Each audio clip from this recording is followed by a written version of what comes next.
Okay, ठीक है, start करते हैं।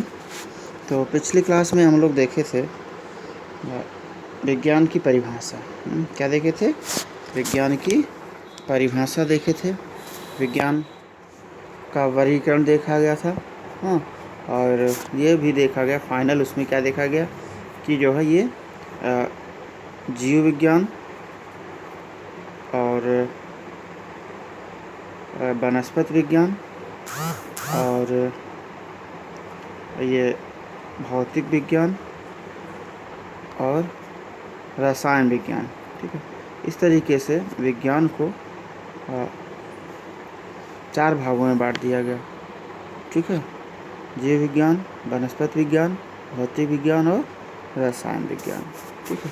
यहाँ पर हम आपको भौतिक विज्ञान, ठीक है, भौतिक विज्ञान शुरू करने जा रहे हैं, जो कि कॉमन होगा सभी क्लास के लिए, है ना। बेसिक चीज़ों से स्टार्ट की जाएगी। तो 9, 10, 11, 12, है ना, इन सभी क्लासेस के लिए कॉमन है। तो आज हम लोग प्रकाश के बारे में अध्ययन करेंगे। किसके बारे में? प्रकाश के बारे में अध्ययन करने वाले हैं, ठीक है ना। प्रकाश क्या है, ठीक, इसकी परिभाषा पहले समझ ली जाए। तो जनरली प्रकाश से हम सभी लोग परिचित हैं। प्रकाश की सहायता से हम वस्तुओं को देख सकते हैं, ठीक है ना। कोई भी वस्तु अगर देखना हो तो हमें किसकी ज़रूरत पड़ती है? प्रकाश की ज़रूरत पड़ती है, ठीक। हम अंधेरे कमरे में जाते हैं तो अंधेरे कमरे में हमारी आँख खुली होने के बावजूद हम कोई भी वस्तु देख नहीं पाते, समझना। तो इसका मतलब क्या हुआ कि आँख के अलावा, ठीक है, मानव नेत्र के अलावा हमें कुछ अन्य चीज़ों की भी ज़रूरत होती है वस्तुओं को देखने के लिए। तो वो अतिरिक्त चीज़ क्या है? आँख के अतिरिक्त वो आवश्यक चीज़ क्या है? तो वो आवश्यक चीज़ क्या है? प्रकाश है। क्या है? प्रकाश है, जो किसी वस्तु को देखने में हमारे आँख की क्या करता है? मदद करता है। तो इस तरीके से हम प्रकाश को परिभाषित कर सकते हैं कि प्रकाश वो भौतिक साधन है अथवा कारण है जिसके द्वारा, ठीक है, जिसके द्वारा हम सभी वस्तुओं को देखते हैं या देख सकते हैं, समझ में? तो ये प्रकाश क्या है? एक भौतिक साधन है। यहाँ पर ध्यान दीजिएगा, प्रकाश क्या है? साधन है। कैसा साधन है? भौतिक साधन है अथवा क्या है? कारण है। 2 चीज़ें बताएगी, भौतिक साधन और कारण। तो प्रकाश वो भौतिक साधन है अथवा कारण है जिसके द्वारा हम सभी वस्तुओं को देख सकते हैं। समझ गए? इसकी एक बहुत फेमस परिभाषा और एक बताई गई है, वो क्या है? प्रकाश एक प्रकार की ऊर्जा है। प्रकाश क्या है? एक प्रकार की ऊर्जा है। क्या है? ऊर्जा है। प्रकाश एक प्रकार की ऊर्जा है जो हमारे दृष्टि ज्ञान को जागृत करता है, ठीक। प्रकाश एक प्रकार की ऊर्जा है जो हमारे दृष्टि ज्ञान को जागृत करता है, ठीक है। तो इस तरीके से प्रकाश की परिभाषा जनरल देखा जाए तो निर्वात में प्रकाश की जो चाल होती है वो 3 × 10⁸ ध्यान रखना, 3 × 10⁸ ये मीटर पर सेकंड है। 3 × 10⁸ मीटर पर सेकंड। और निर्वात मतलब क्या होता है? निर्वात मतलब वायु की अनुपस्थिति, ना। निर्वात का मतलब होता है वायु जहाँ पर ना हो, ठीक है। वायु की अनुपस्थिति में कभी कोई ऐसा भी पूछ लेता है कि वायु की अनुपस्थिति में प्रकाश की चाल बताओ, तो कहते हैं लो वायु की अनुपस्थिति तो हम पढ़े ही नहीं थे, हम तो निर्वात पढ़ के आए हैं, है ना। तो ये भी जानना बहुत आवश्यक है कि निर्वात का मतलब क्या होता है, समझिए। तो ये 2 बातें हुई प्रकाश की परिभाषा, है ना। अभी हम आप लोग क्या 2 चीज़ें पढ़े, पहला परिभाषा और दूसरा निर्वात में प्रकाश की चाल। तो 2 चीज़ें यहाँ पर कंफर्म हुई तो पहली परिभाषा हम लोग क्या पढ़े, प्रकाश एक प्रकार का भौतिक साधन है अथवा कारक है या कारण है जो हम सभी वस्तुओं को जिसके सहायता से देख सकते हैं। ठीक है। और इसकी दूसरी परिभाषा, प्रकाश एक प्रकार की ऊर्जा है जो हमारे दृष्टि ज्ञान को जागृत करता है। ठीक है। और दूसरी बात यहाँ पर पढ़ा गया 3 × 10⁸ ये क्या है, ये बहुत ध्यान रखना।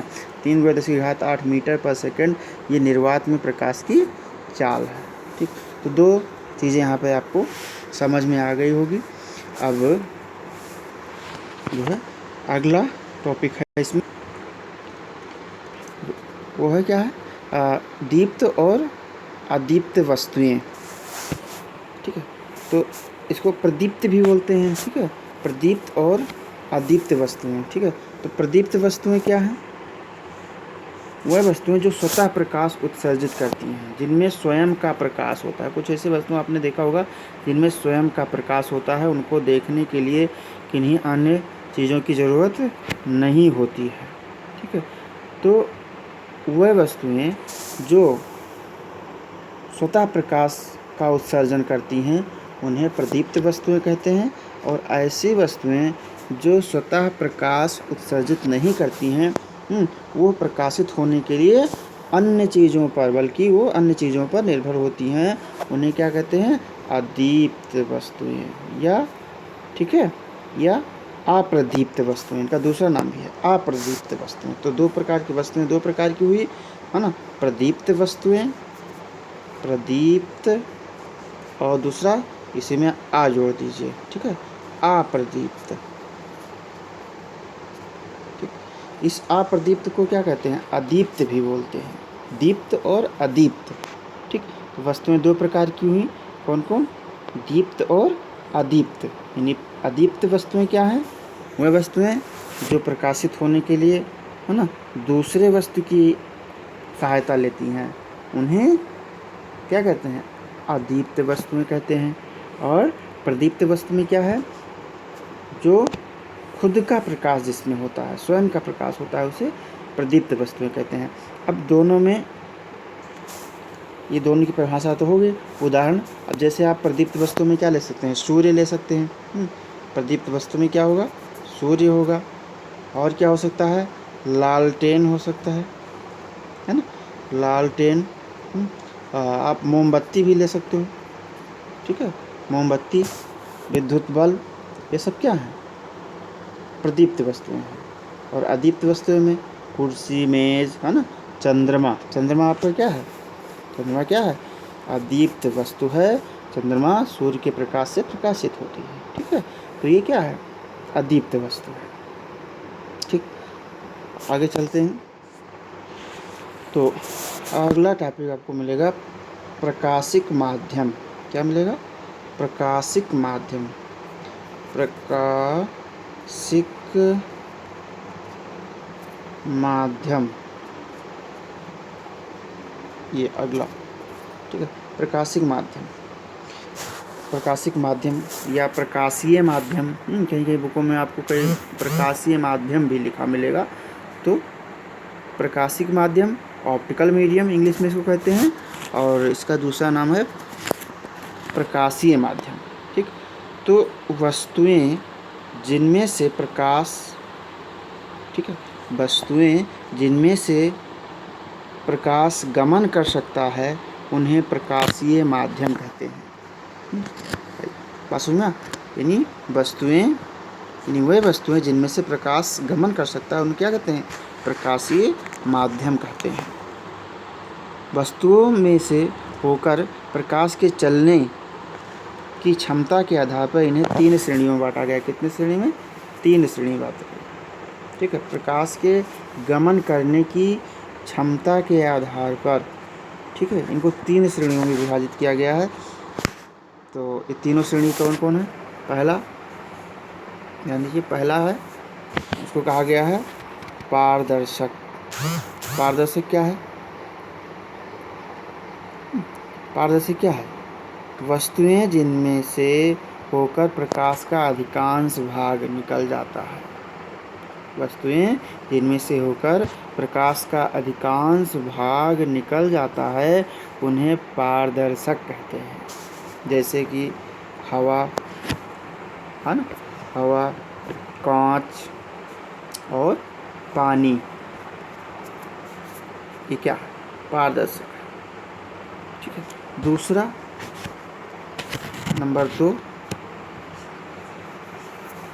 दो पारभासक। पारभासक क्या होगा?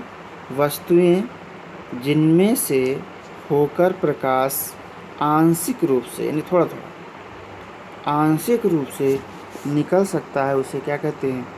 पारभासक कहते हैं। जैसे घिसा हुआ कांच, तेल लगा हुआ कागज़। जब आप इसका देख सकते हो, कागज़ लीजिए, उसमें तेल लगा दीजिए, तो वो क्या होगा? थोड़ा थोड़ा हल्का हल्का जो है प्रकाश आर पार दिखाई देगा। ठीक है, उसको कहते हैं पारभासक। और तीसरा जो है वो है अपारदर्शक। अपारदर्शक क्या होता है बताओ?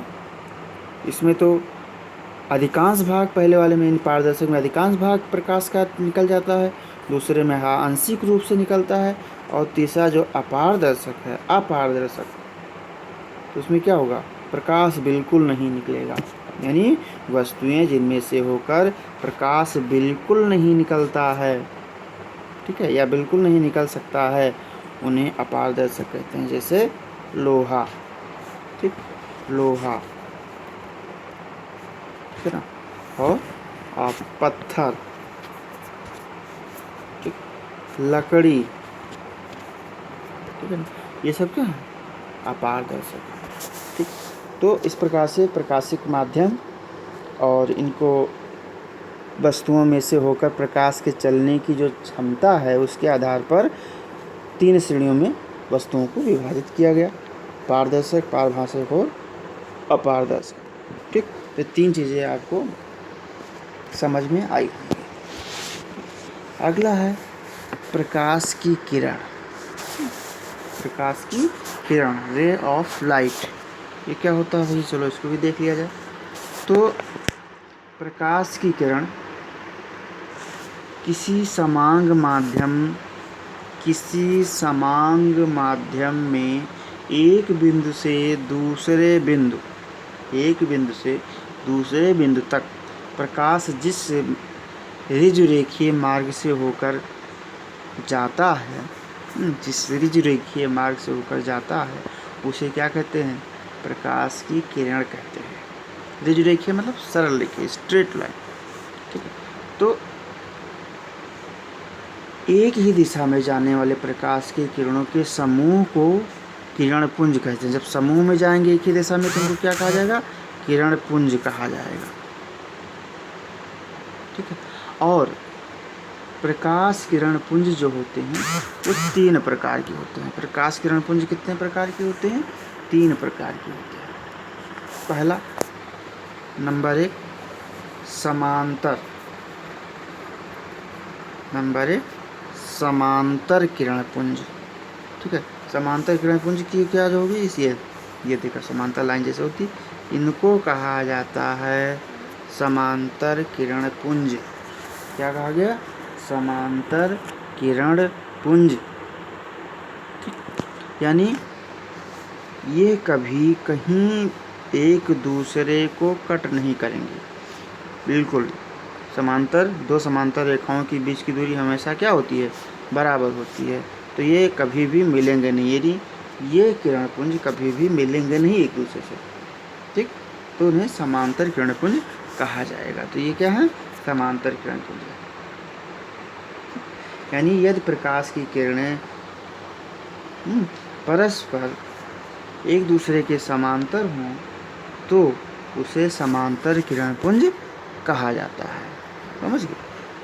दूसरा, अभिसारी किरण पुंज।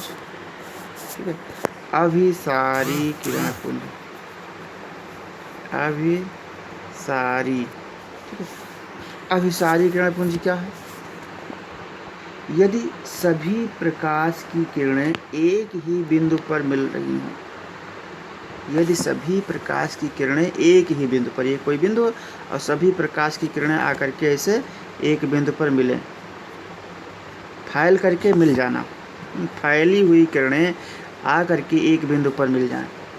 फैली हुई किरणें आ करके एक बिंदु पर मिल जाती हैं तो उन्हें अभिसारी किरणपुंज कहते हैं। क्या कहते हैं?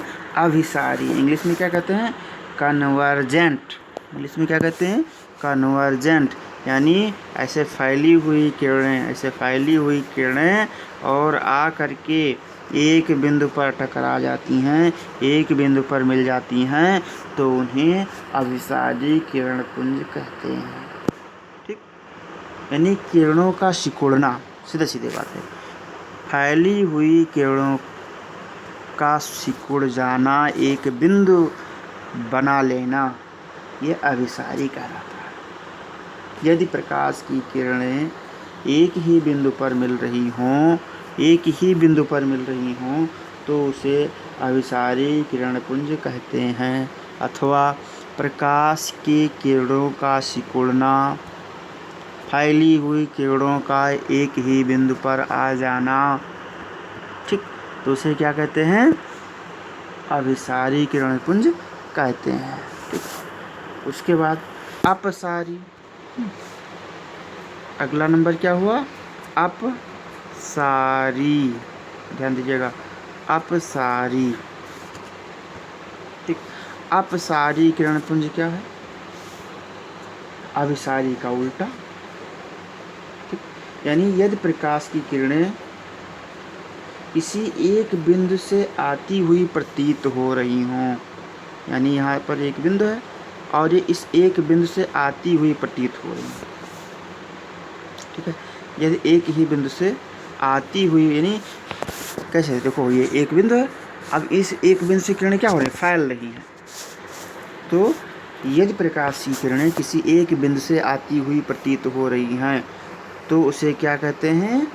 अपसारी किरण। जैसे एक बिंदु हुआ, इस तरीके से सभी किरणें इसी एक बिंदु से निकल रही हैं बाहर, ऐसे।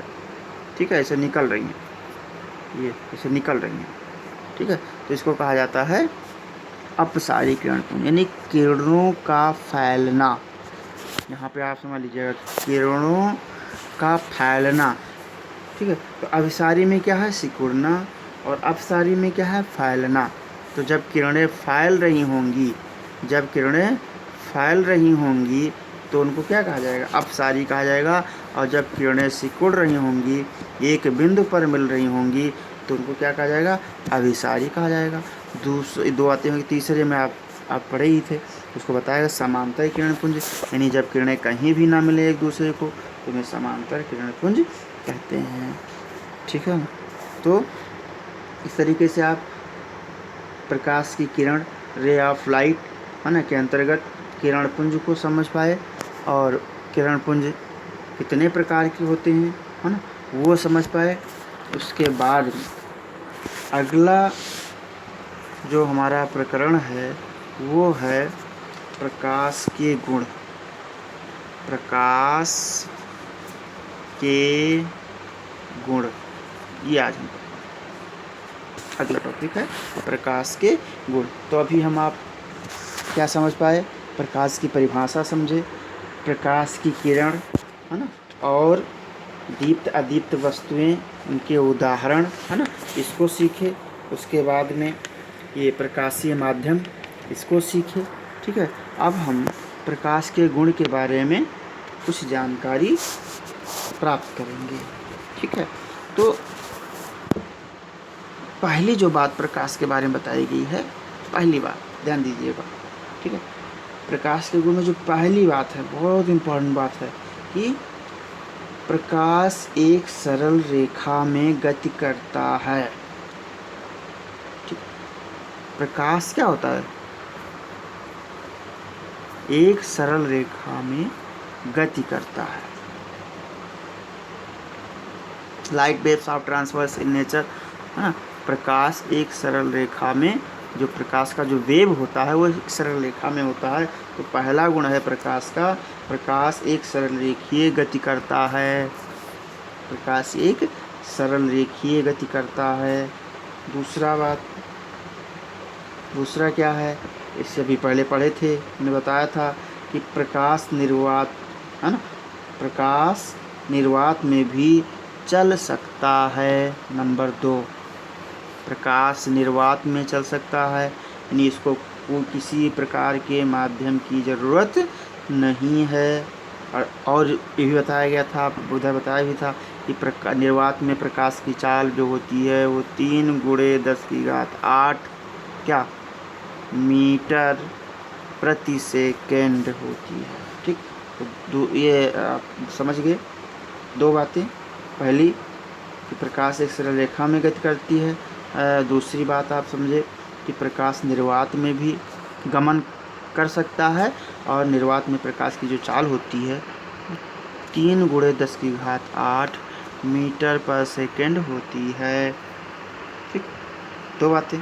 तीसरी बात, प्रकाश विद्युत चुंबकीय तरंगों के रूप में चलता है। ठीक, ये तीसरी बात, प्रकाश विद्युत चुंबकीय तरंगों के रूप में चलता है। ठीक, और चौथी बात जो है वो है ठोस तथा द्रव माध्यम के तलों में प्रकाश का परावर्तन हो जाता है। ठीक है, ठोस और द्रव माध्यम के तलों में प्रकाश का क्या हो जाता है, परावर्तन हो जाता है। ठीक, तो इस तरीके से ये प्रकाश के गुण आप सीखे। ठीक, उसके बाद में अगला टॉपिक है प्रकाश का परावर्तन। बहुत इम्पोर्टेंट टॉपिक है, प्रकाश का परावर्तन। ठीक है, तो प्रकाश का परावर्तन समझने के लिए हम एक चित्र बनाएंगे, ध्यान से समझिएगा। पहले इसको ध्यान से देख लीजिए, सुन लीजिए। जब प्रकाश एक समांग माध्यम से चलकर दूसरे माध्यम के तल से टकराता है और ध्यान दीजिएगा, दूसरे माध्यम के तल से टकराता है और टकराकर प्रकाश का अधिकांश भाग लौटकर प्रथम माध्यम में वापस आ जाता है, तो उस क्रिया को क्या कहा जाता है, प्रकाश का परावर्तन कहा जाता है। यानी एक माध्यम से आया और टकराया, फिर टकरा करके दूसरे माध्यम में वापस आया। प्रकाश आया, टकराया माध्यम से और फिर वापस अधिकांश टकरा करके फिर प्रथम माध्यम में वापस लौट जाता है। तो ये पूरी जो घटना होती है उसे प्रकाश का परावर्तन कहते हैं। यानी प्रकाश का अपने मार्ग में वापस, अपने माध्यम में वापस लौट जाना, इस तरीके से। ठीक है, इस तरीके से ये कहलाता है प्रकाश का परावर्तन, लौट जाना, प्रकाश का लौट जाना, माध्यम में प्रकाश का वापस लौट जाना। ठीक है, तो जनरल आप समझ ही गए होंगे कि जब प्रकाश एक समांग माध्यम से चलकर दूसरे माध्यम के तल से टकराता है और टकरा कर फिर उसी माध्यम में वापस लौट जाता है। ठीक, तो इस घटना को प्रकाश का परावर्तन कहते हैं। ठीक है, अब इसको एक छोटे से फिगर के द्वारा हम समझाने का प्रयास करेंगे। ये कोई दर्पण है, ये क्या है, दर्पण है। दर्पण अभी आप चैप्टर में पढ़ेंगे अगले। ये दर्पण है जिसमें ये क्या है, खुरदुरा, ये नीचे वाला खुरदुरा तल है, ये चमकीला तल है। ठीक है, तो इस तरीके से एक इसका नाम आप दे सकते हैं, कुछ भी दे दीजिए, PQ। ठीक है, PQ एक दर्पण है। PQ क्या है, दर्पण है। और ये PQ क्या है, ये ऊपर वाला भाग क्या है, यह परावर्तक तल है। ठीक है, अच्छा। और B जो यहाँ पर एक पॉइंट हम लेते हैं, इस जगह पे एक पॉइंट लेते हैं B। इस पॉइंट B पर, है ना, AB किरण जो है क्या होती है, AB किरण, इस पॉइंट B पर AB किरण आपतित हो रही है, पड़ रही है। A, इसका नाम दे दीजिए B। ठीक है, तो AB किरण ये पड़ रही है इस तरीके से।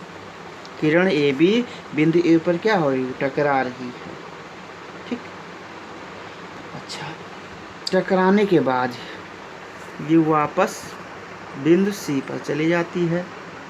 टकराने के बाद ये वापस बिंदु C पर चली जाती है। तो जो AB किरण है, ये इस AB किरण को आपतित किरण कहते हैं। ध्यान दीजिएगा, इस AB किरण को क्या कहते हैं?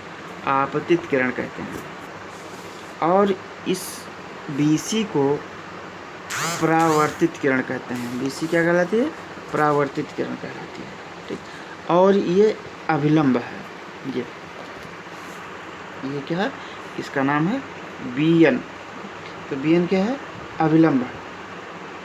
यानी आपतित किरण और परावर्तित किरण, आपतित किरण और परावर्तित किरण के बीच जो परपेंडिकुलर लाइन है, ये लंबवत रेखा ये खींची गई है, काल्पनिक रेखा ये।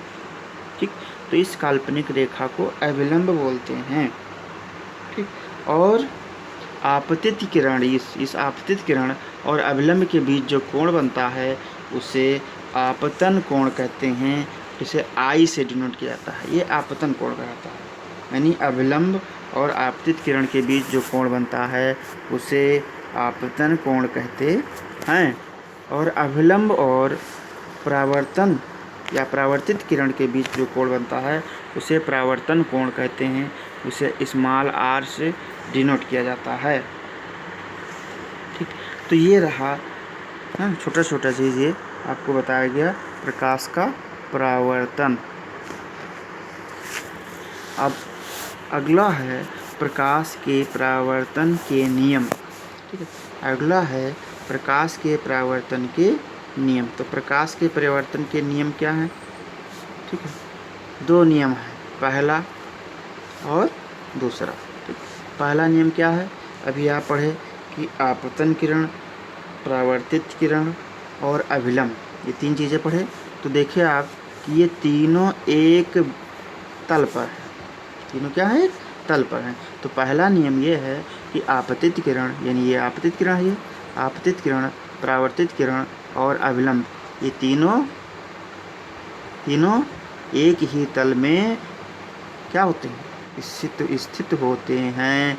इन तीनों एक ही तल में होते हैं। दूसरा जो बात बताया गया अभी आप पढ़े कि ये यानी आपतित किरण और अभिलंब, ये दोनों, ये क्या है? ये अभिलंब है। तो आपतित किरण और अभिलंब के बीच जो कोण बनता है उसको क्या लिखा गया? I लिखा गया है ना। यानी आपतन कोण कहा गया। और अभिलंब और परावर्तित किरण के बीच जो कोण बना उसे क्या कहा गया? परावर्तित कोण कहा गया। उसे R से डिनोट किया गया। तो इस नियम के अनुसार आपतन कोण और परावर्तन कोण आपस में बराबर होते हैं। यानी कोण I बराबर कोण R। ठीक। तो ये आपको प्रकाश के परावर्तन के नियम बताए गए। बस यहीं पर अपना क्लास हम क्लोज करते हैं। नेक्स्ट क्लास में हम पढ़ेंगे गोलीय दर्पण। Thank you so much.